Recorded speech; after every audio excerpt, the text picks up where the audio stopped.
Hey, thanks so much for finding the video. Do us a favor. If you haven't done so yet, please subscribe. Be sure to leave your comment. We love to interact. Enjoy the video.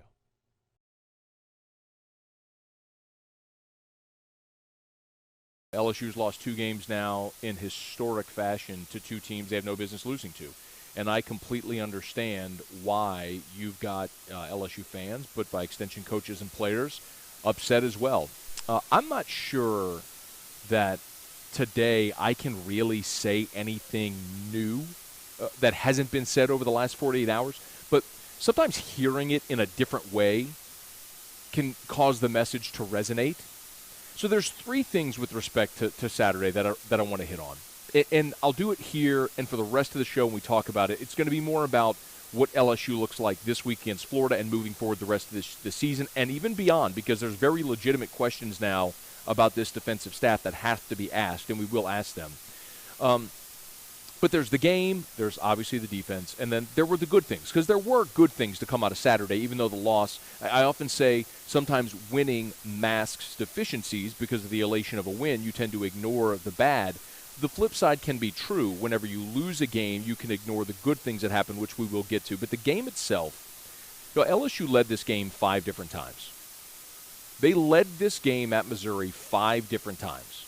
And 5 different times they couldn't hold or build the lead. Despite your defense being historically bad, you still could be a 3-0 football team, should be a 3-0 football team. You had 4 plays from inside the 2 you couldn't score. This, by the way, this loss Saturday was not on the offense. Please don't misunderstand me. My point is, in spite of how bad your defense was, you still could have and probably should have still won that game. The Mississippi State game.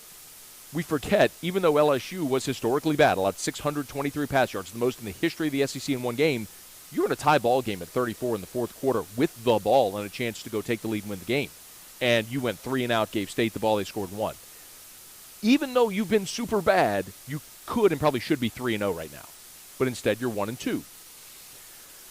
Let's talk about the defense, because we must. Most people have looked at what happened Saturday and have asked the question, was LSU's talent just overhyped? And my answer categorically is no. LSU has Sunday players that are losing to Saturday players. We talked about it last week. Missouri has 1 guy on their offense. That's a surefire NFL guy. It's their running back, Larry Rountree. He's the only one. And then you find out they're without 3 of their top 5 receivers because of COVID. And the fact that you have a freshman quarterback throwing for 400 yards and putting up 45 points on you like it's nothing is embarrassing. And I don't know how else to say this. Jacoby Stevens is going to play in the NFL. Jabril Cox, Glenn Logan, Todd Harris, they're all NFL guys after this season, and then you add guys like Derek Stingley, who you know is going to be an NFL guy. Ali Gay is going to be an NFL guy. Like, you have Sunday players getting embarrassed by Saturday players, and the variable is coaching. There's no other way around it. You can talk about loafs. You can talk about guys not playing hard.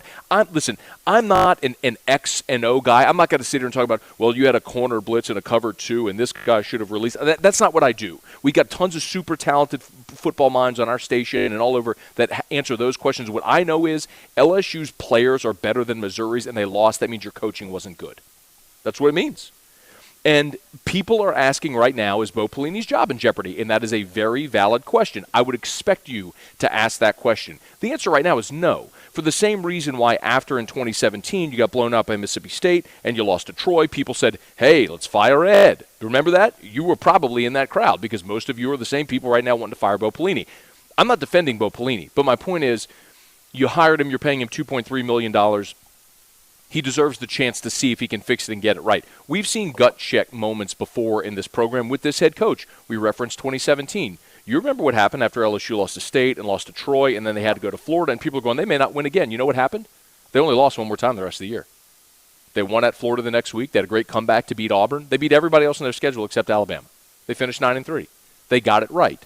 And Ed Orgeron deserves the benefit of the doubt because he's shown in his time at LSU that he can steer that ship right. Now, there's another very glaring question that we need to ask and discuss, which is, can Ed Orgeron identify coaching talent? He swung and missed on Matt Canada. He swung and missed on Jerry Sullivan. So far, this is not a connection with Bo Pelini or with Scott Linehan. The one guy that he really gets credit for is Joe Brady. And after that success in one season, he didn't try to replicate that hire with another young mind. He went and hired a very old school, antiquated way of thinking coach. It's very fair to ask that question. Time will play out. Ed's won a championship. He deserves the benefit of the doubt and the opportunity to get it right. But the reality is he inherited Dave Aranda. He inherited Steve Ensminger. So if you're going to build this program and the functionality on figurehead, emotion, almost like mascot of the program who's going to be an awesome recruiter, hire, delegator, that's great. You got to hire great coaches. You've got to be able to hire elite-level coaches and not miss, because if you miss, you see what's happening right now. Now you have the roller coaster, the ebbs and the flows. And right now, Pelini's a miss. It's early. Let's see if he can get it right. I mentioned there was good, and there was. Myles Brennan threw for 430 yards and 4 touchdowns. You realize last year in the regular season, Joe Burrow had 2 400-yard games, Texas and Ole Miss, that's it. Now, he did it against Oklahoma and then against Clemson as well in huge stages, but that was Joe Burrow. My point is, let's not be numb to what Myles Brennan is doing because it's magnificent. You won the turnover margin 3-0. Ariq Gilbert looked like an absolute freak show in the first half where they were really committing to feeding him the ball. You got a great stop on a fake punt. Zach von Rosenberg has been magnificent. You hit a 51-yard field goal a week after hitting a 52-yard field goal. Largely, your special teams have been very good. Keyshawn Boutte was the third receiver in as many weeks to emerge as the number 2 guy. The first week it was Jeray Jenkins. The second week it was 13, and then this week it was Keyshawn Boutte. So, look, man, my point is there's a lot there to like. You've got a lot of do you have more talent than South Carolina, Arkansas, Ole Miss? Yes. Bama, no. Florida, it's close. You see what Florida did this past weekend? My point is there's enough games on the schedule where you can win. You can get to or slightly above 500, but you can't do it playing the way you're playing right now. So the chore is, can they right the ship? And that's where we're going to move from this point forward is, how do they get this thing going in the right direction instead of just spending all of our time complaining about what happened on Saturday, because Saturday was miserable. And I'd love to flush it, but they better learn from it. Otherwise, they're going to get embarrassed on Saturday in the Swamp. Hey, thanks so much for watching. Please leave your comments. I love to interact. And be sure to hit the red subscribe button below.